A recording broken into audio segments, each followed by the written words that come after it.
Бүгүн сиздерге Аламедин базарына жакын жердеги 2 кабаттуу үйдү көрсөтүүгө келдик. Үй өзү кызыл кирпичтен салынган жана бул жактын коросу өтө кенен. Бул жака швейный цех салып, же болбосо склад катары колдонсоңор болот.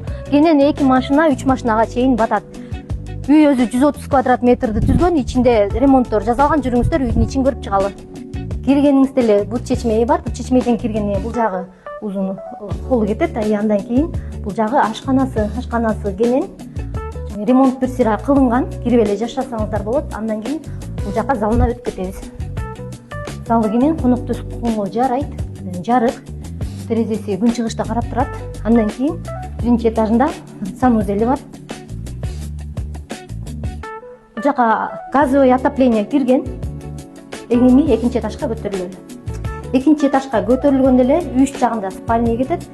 Биринчи бул жагынан көрүңүздөр чакан. Уктоочу бөлмөлөрү.